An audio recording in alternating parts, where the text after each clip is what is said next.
Good afternoon, everyone. Good afternoon.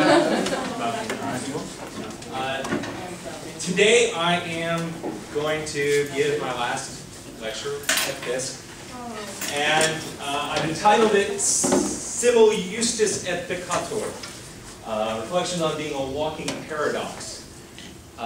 Does anyone know what Simul Justus et Peccator means? Does anyone recognize what language it is? Latin. It is Latin. Okay. It's a phrase meaning simultaneously saint and sinner. That's a phrase that Martin Luther used in his theology. And I thought it is an apt phrase for a number of reasons. One, I'm a Lutheran. Secondly, I think to some extent it describes aptly the life of a teacher.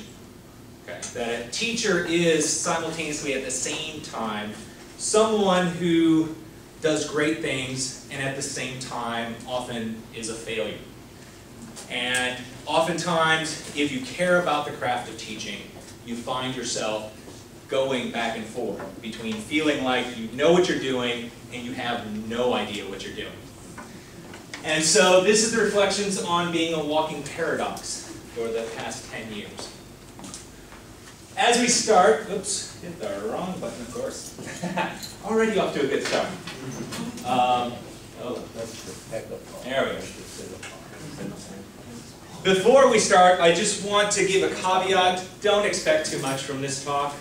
You may or may not recognize this person, but this person gave the most famous last lecture ever. His name is Randy Pausch. He was a professor at Carnegie Mellon, I believe, and he died of pancreatic cancer.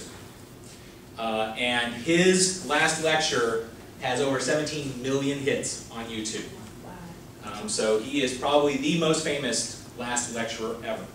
So I'm right now setting the bar and saying it is not going to probably achieve that kind of momentousness. But what I do want to say is that most of what I have to say isn't necessarily original. Great truths usually aren't original. They've been said for millennia. Ecclesiastes said there's nothing new under the sun. So any of the things I have to say today are probably things that have in one way or another been said before. However, wisdom needs to be repeated, because as a psychologist I can tell you that we human creatures are notoriously stupid.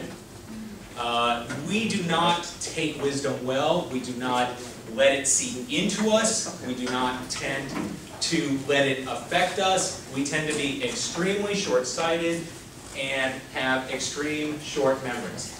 For those who have taken either learning cognition or the memory section from General Psych, you'll remember the famous patient HM, who had nothing but short-term memory. Well, when it comes to wisdom, we all seem to be like patient HM.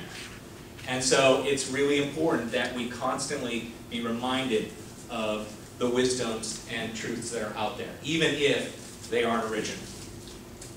And so, as I talk to you about 7 lessons, these are things that I hope to take with me, and also things I hope you can take with you. The first lesson: there are no ordinary people. There is a great passage from C.S. Lewis's work, The Weight of Glory, where he talks about this reality. And even if you do not come from the same faith tradition as I do, I think it still speaks to the fact that human beings are valuable just because. Okay? Not because of what we can do. I do not believe in a utilitarian ethic. I do not believe in measuring people's worth based on that. And so Lewis, in The Weight of Glory, said, "It is a serious thing to live in a society of possible gods and goddesses. To remember that the dullest and most uninteresting person you can talk to may one day be a creature which, if you say it now, you would be strongly tempted to worship, or else a horror and a corruption such as you now meet, if at all, only in a nightmare. All day long, we are in some degree helping each other to one or other of these destinations. It is in the light of these overwhelming possibilities, it is with the awe and the circumspection proper to them, that we should conduct all our dealings with one another, all friendships, all loves, all play, all politics. There are no ordinary people. You have never talked to a mere mortal. Nations, cultures, arts, civilizations. These are mortal, and their life is to ours as the life of a gnat. But it is immortals whom we joke with, work with, marry, snub, and exploit. Immortal horrors or everlasting splendors. As a psychologist, that is lesson number one. That human beings are inherently and infinitely valuable simply because. And so when we deal with people, we need to keep that in mind. People are valuable, so be available for people. Okay? Oftentimes, I know myself, I'm guilty of being a slave to the schedule, a slave to the to-do list. And as a result, I miss the opportunities to interact with people in meaningful ways. I say, I'm too busy, I've got too much stuff to do, come back tomorrow. And at that moment, someone may have wanted to simply talk, to unload, to share. And as a teacher, and as an advisor, and as a mentor, I failed in that moment. Also, people are flawed, so be gracious. Remember that none of us is perfect, that all of us are works in progress. Amen. And so we need to give each other the benefit of the doubt, because we have flaws ourselves. So we have to remember in the words of Jesus, don't worry about the speck in your neighbor's eye until you've removed the 2x4 in your own. And it's a paraphrase. But the idea is that we are so quick to judge, and this is a psychological principle. Okay, this is part of social psychology when we talk about attributions. Okay, we are so quick to attribute other people's behaviors to flaws in who they are. Yet we give ourselves often an unreasonable benefit of the doubt by saying whatever we do is always a result of circumstances. Okay, and so as part of lesson number one, remember the problem of the fundamental attribution error. And remember how that affects the way we interact with others.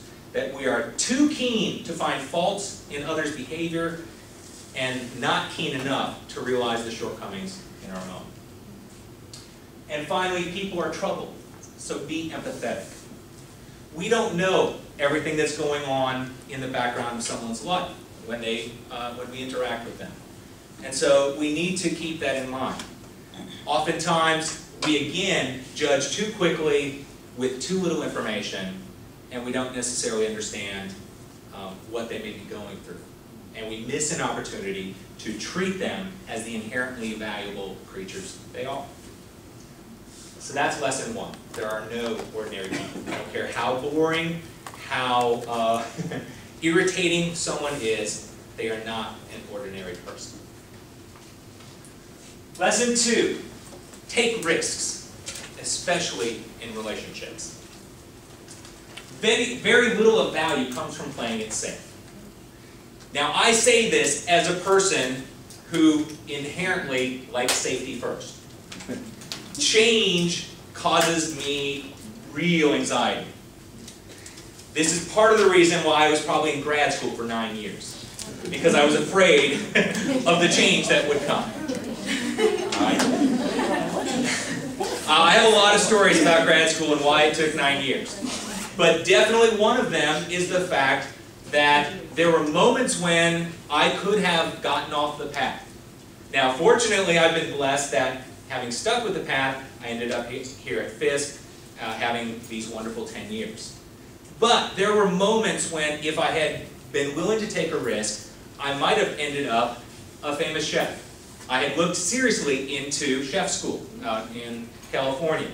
I had spent part of my time cooking and baking, making creme brulees and brandy cherries jubilee and other concoctions. I was getting really good at baking and cooking because it distracted me from having to do the work in grad school. But nonetheless, that time, to a great extent, was playing it safe. So be willing to take risks. Nowhere is it more important to take risks than in opening your heart to real, intimate relationships. It's very easy to close yourself off. Again, part of my flaws as an instructor is to be a workaholic. And so as a result, I sometimes wasn't willing to take the risk of getting to know my colleagues better, my students better, and so forth. Again, it's very easy to protect yourself, to worry about safety. I have another great quote from C.S. Lewis. If you can't tell, he's one of my favorite authors.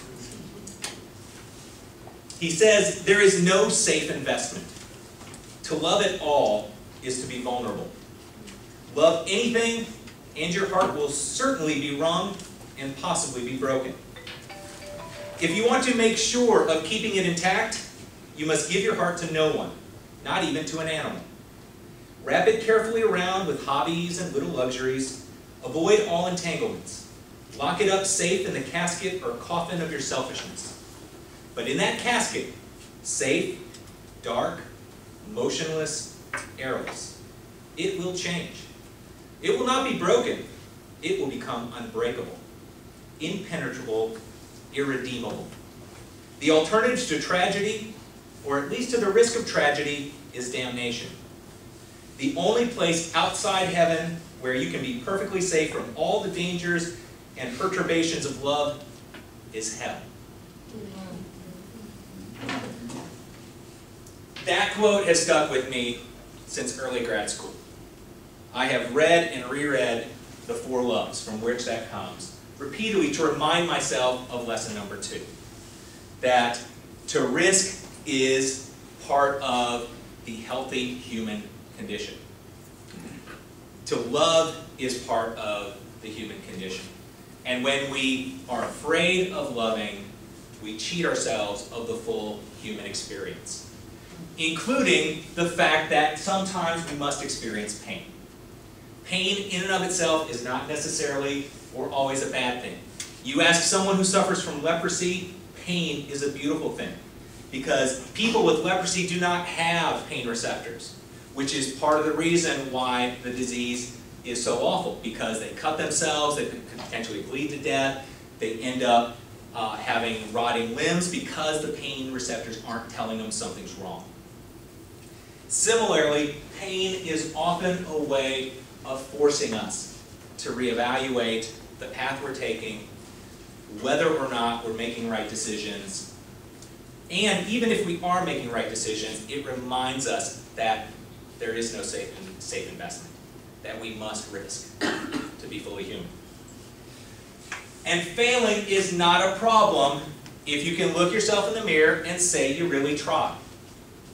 Now, one of the things as an instructor that I've noticed over the 10 years here is that much of the failure I see from students does not meet this criterion.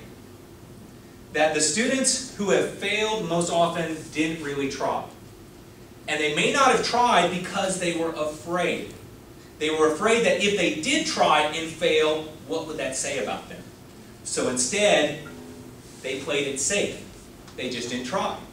Well, if you don't try, then there's no risk of having to evaluate whether or not you're capable. So what I would say to you is, if you're going to fail, make sure that you can look yourself in the mirror and say, I tried my best. Because to fail is not a problem, per se. We all fail. In graduate school, I had one of the worst failures of my life. Generally, when you go to grad school, it means you're a golden child academically. It means that you achieved an undergraduate in high school. That's the air you breathe. My first year in graduate school, I got a C on a midterm. Now you're like, C, whatever. In graduate school, a C might as well be an F or an E. Okay, because the minimum passing grade at graduate school is a B. So here I am thinking that, you know, I've defined myself and I got a C. It crushed me. But what it did was it forced me to do an important self-evaluation and self-reflection. And one of the things it allowed me to do was to step outside of the idea that I had to define myself solely by my academic performance. So pain and failure per se is not always a bad thing, because it can cause us to stop and make an assessment of where we're at and know whether or not we may be on the wrong path. Okay. Lesson 2. Lesson 3, be a force for reconciliation. I have here the poster for a movie called The Mission. It's a movie from the 80s. It's based on real events in South America. And one of the key themes is how these two priests navigate really difficult situations. And the one priest refuses to give up on love as a force for good. And in that priest, I get a very good sense for this idea that reconciliation should be a major force behind what we do. There's too much dissension already. There's too much chaos. There's too much conflict. Don't add to the chaos and the conflict. So what that means is, one step of reconciliation is putting aside your pride and admitting when you're wrong. Saying, you know what, this was my fault. All right? I'm at fault in this. It's amazing how when one person puts aside their pride and says, this is my fault, how reconciliation becomes much easier. Secondly, forgive others when they're wrong. Now, that doesn't necessarily mean you trust them with the bank account next time, but it does mean you don't harbor resentment against them. It means you don't keep holding on to whatever wrong they've done to you. This is very difficult to do. Very difficult to do. And again, this is why I am simultaneously saint and sinner. Because some days I'm okay with it, some days I am not. And I continue to hold on to wrongs I felt have been done to me by students or colleagues or so forth. And the only one that really hurts is me. Because in general, I don't go around saying, you know, you did this, you did this. So all I'm doing is hurting myself by holding on to it anyway. And then finally, as I mentioned before, part of being a reconciler is giving others the benefit of the doubt. Don't automatically assume the worst in their motivation, the worst in their intentions. Because too often, there are other circumstances that are driving their behavior. And this gets, again, back to the idea that I always give myself the benefit of the doubt. Why don't I also give the benefit of the doubt to others when they act in ways that irritate me or hurt me? Okay, so that's lesson 3. Try to be a force for reconciliation. Learn from every experience. This is lesson number 4. If you can, learn something positive. If you can't, learn what not to do next time. Or learn what not to do when you're in a similar situation.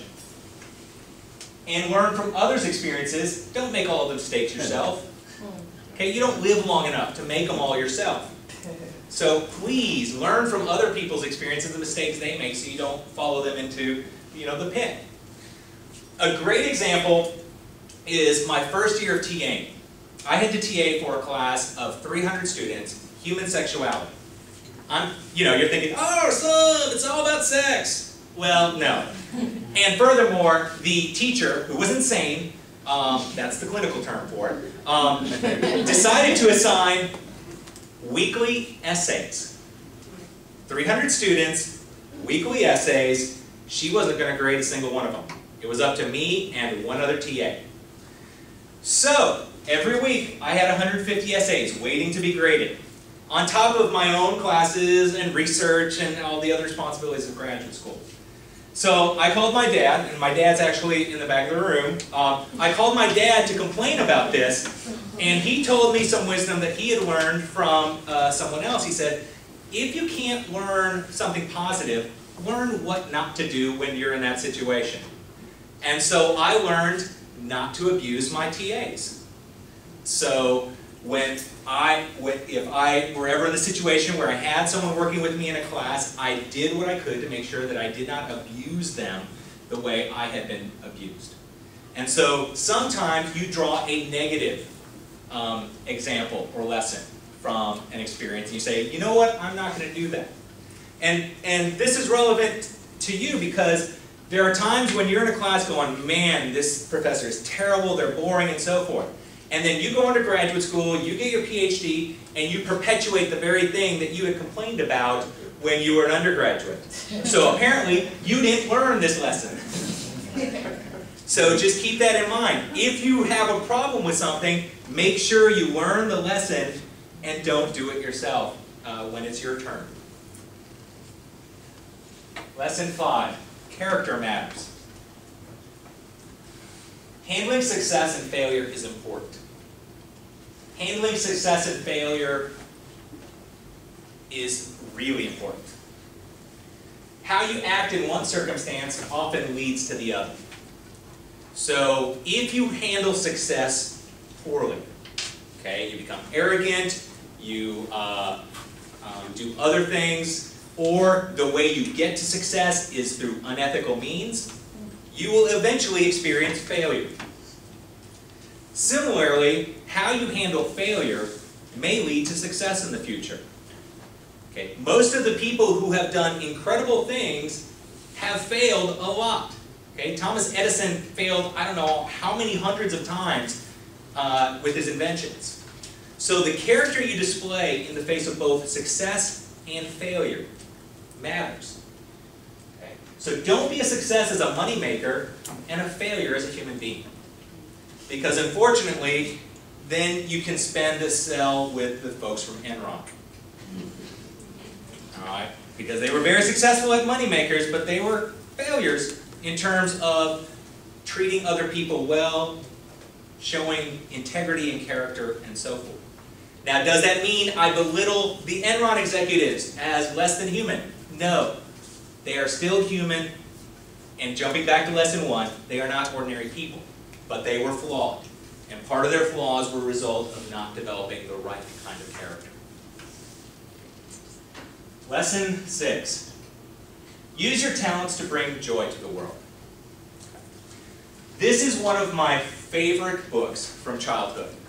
It's called The Clown of God by Tommy DePaoli. It's about a young orphan who learns how to juggle. And as a result, he rises to prominence, and he ends up performing in front of dukes and princes and so forth. And then he falls on hard times.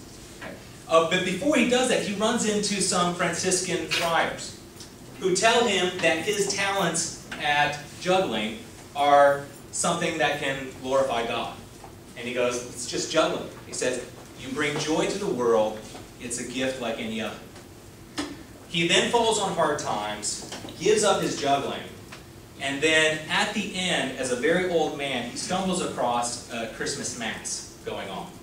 And he doesn't have any gifts for the procession. But after everyone leaves, he pulls out his old juggling equipment, and he juggles for the Madonna and Child. And I don't know how many times I've read it, but it still touches me. In the middle of performing the best performance of his life, he drops dead of a heart attack. But in the final frame of the book, you see the child sitting in the lap of the Madonna holding this golden ball and smiling. And it just emphasizes this idea that when you have talents, use them to bring joy to the world. Use them for other people's benefits. Don't hoard them all for yourself or for your own well-being or so forth. A professor of psychology in Indiana says that his goal is to give psychology away. Okay? He doesn't care about copyrights, he doesn't care about royalties. His idea is that I have a talent in psychology, in making technology, or making psychology well understood. I'm just going to give that away. So he doesn't even try to control his content. Now that's radical, but that's what lesson 6 would cause us to do. And then finally, lesson number 7, it's never too late to choose to be Superman. And I have the poster for the Iron Giant. This is my last lesson. Those of you who have been in my pop culture class and in other classes, we've watched this movie.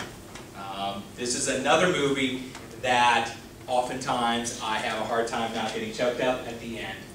It's about an alien robot that crash lands, doesn't really remember his identity. As it turns out in some background material, you find out that this robot was in fact kind of a weapon that would destroy civilizations and so forth. But here, having lost his memory, he befriends a young boy who tells him, you can choose what you want to be. You don't have to be a gun. And so, at one point, they're looking at comic books, and this happens in the 1950s, and he sees a comic book with Superman, and another one with Atomo, which is this robot that is the evil villain. And the robot starts pointing towards Atomo, saying, that's me. And the boy's like, no, you're Superman. You know, you're Superman. You know, you can be good. And so this last clip is at the end. So as a result of the paranoia, the Red Scare, and so forth, the army comes in and they try to take down the robot, and by doing so, they end up launching a nuclear warhead that is heading for this small town in Maine. And so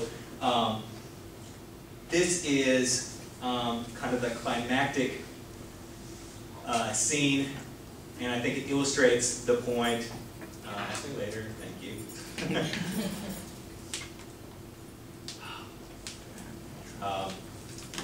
About lesson number 7. Choose to be Superman. Okay? Make your choice to do the right thing and to be a person of character, integrity, empathy, and love. And of course, my awesome ending is going to get thwarted by the internet. Oh, well. Now, hold on. It'll hopefully show up.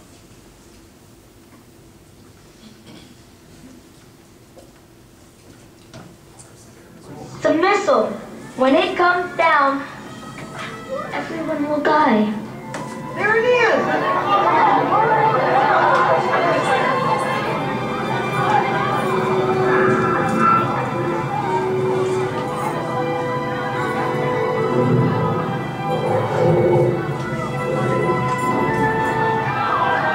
Shouldn't we get to a shelter?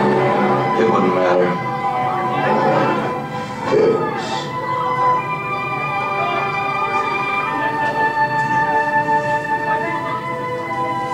Giant?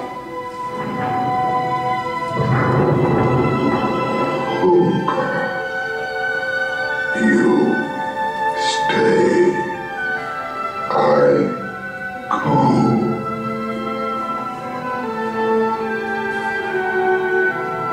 No following.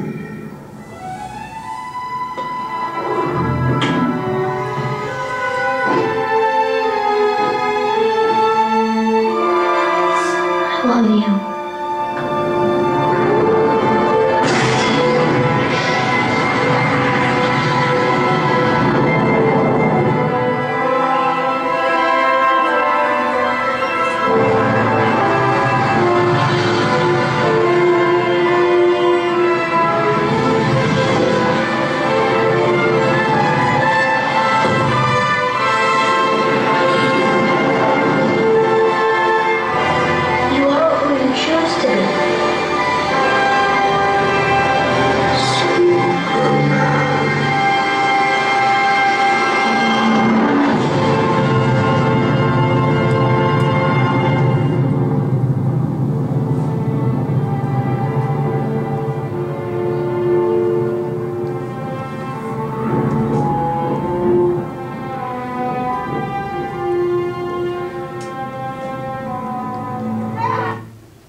So, I leave you with that final thought, that you choose who you want to be.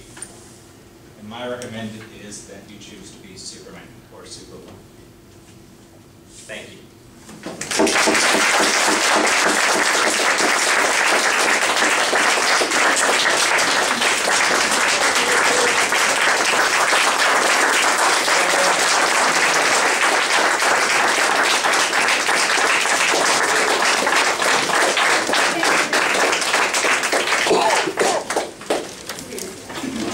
Thank you very much for coming today. If you have any questions or anything like that, stick around, explain any movies.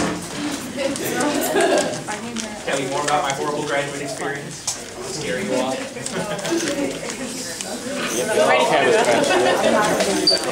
Yes, in case you didn't know, although I think I mentioned it at the beginning, I'm going to be taking a faculty position at Bethany Lutheran College in Mankato, Minnesota. So about an hour south of Twin Cities. But you won't quite get rid of me that easily. I'm sure I'll be back every summer. We always lose the good ones in Minnesota, I'm telling you. Always. I will let people know what I'm going to do my new email. In fact, I'll probably set up a Gmail account by tomorrow. Yes, I live in West St. Paul, Minnesota. So, just I planned this trip before he made this decision. Good timing.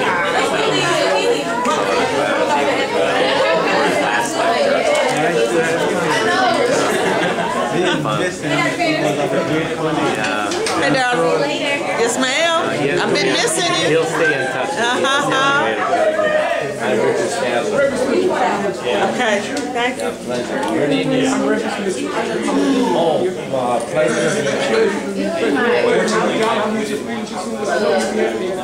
well, it's nice to have we'll have all 5 of our children and all 8 grandchildren. That's a blessing. I'm Sheila Peters. I'm in psychology with Jonathan. Wonderful. So we will miss him, but I know that it's going to be a great opportunity for him. Good to Jonathan over the 10 years. He's had nothing but. Well, he's been an asset to this institution, so I know he's going to do well, whatever he does. Yeah. Oh, wonderful. Yeah. So we'll stay in touch with him. I'm He'll sure. always be a part of the system. Yeah. That's right. He has a way of staying in touch with people. Hi, Oh, okay, absolutely. Yeah, see you at 3:30.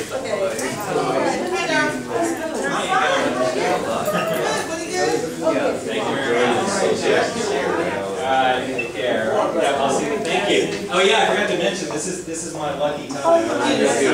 Stadler. Yeah, thank you. He's really he's loved it here. So. Oh yeah.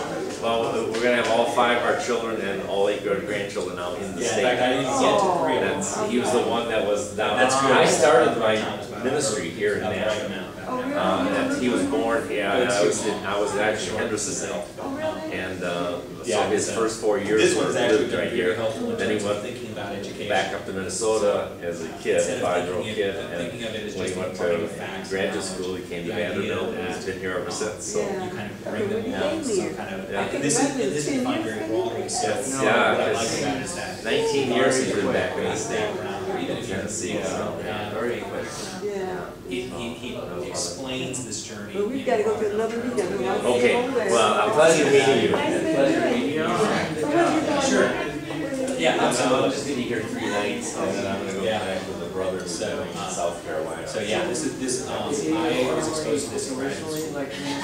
Yes, well, no, my family was from Michigan, and then when I went into the ministry, I went as a seminary. Oh, thank you. And then my first I was in love the Nashville. Iron Giant, and it's nice because 4 years, and it's during that time.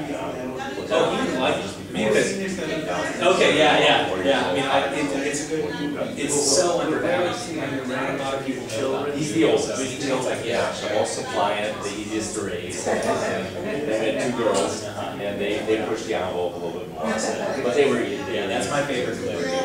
because they're blessed. And so, After winter started, my circumstances, you choose to make bad choices. The Baptist, and one stations in there. Oh, my. It depends on the extract. Right, yeah. Yeah. Well, yeah, exactly. It's important that you draw the context correctly from it. Like these cars moving. Jonathan actually referred so to you. much information in there. Yeah. And Oh, they are one of not the for faculty kids, meetings. they're for grown-ups, because kids are too young. yeah. No, I use the whole, the beginning of up, you know, that whole kind of like lifespan of the couple as an illustration of Yeah. psychological development. That's right. And Brown, intimacy right. and all this. I mean, it's And, it is such so a beautiful Brown- opening and really bittersweet at the end when she Right, dies. so But he I think it's denied just, that he had um, done, and it's funny because this decision. guy He who wasn't made the Iron sitting Giant that there, went on to Pixar, you know, on and that made council, it was an Incredibles and some of their other unpopular big movies. So and he said, well, I I wasn't. mean, it's funny that part of animation it. in some ways And then can Jonathan, get I don't know if you better remember, he raised his hand and he feel said, of kind of as authentic the human son experience. of a that Lutheran sometimes live minister, action films, like I must dramas speak the sometimes. truth I before think power. drama always. And he said, I don't think you it- were there. You know, I have The way that evidence Iron of it. Giant does Do you remember that? Were you at that? Yeah, I thought, You know, wow, human Jonathan's experience. got gold. Ways Yeah. to make good Well, choices. that's how that, so glad to hear that. Yeah. And sometimes they have to make it much more. Yeah. It's a normal, Yeah. Hollywood movie, I don't know. It has His emotion. main ministry was success. Absolutely. No, Well, I've got a he whole was list of college movies that president. We were just a stepping are valuable for Yeah. one way or another in terms Well, of just to remind you what what I John call said, reflecting the human we're all experience. flawed. Yes, that's right. You have to forget. If you want, I can give you a list of some of my favorite movies. A lot of them are foreign films or I should say international films. Yeah. Yeah. No, you are full of repository of information of everything. I guess that's why they put me in charge of I the like quiz that. book. We'll be in touch. Random knowledge, so, Definitely. yeah, absolutely. Yeah, so I just told the students I'm gonna probably set up a. Okay, yeah, it's my pleasure meeting you, yeah. And thank you Oh, for sure. saying hello. Yeah, well, maybe I'll say, Yes. John, you want this turned off? Oh, yeah, yeah. Trying to remember how to do it. Just hit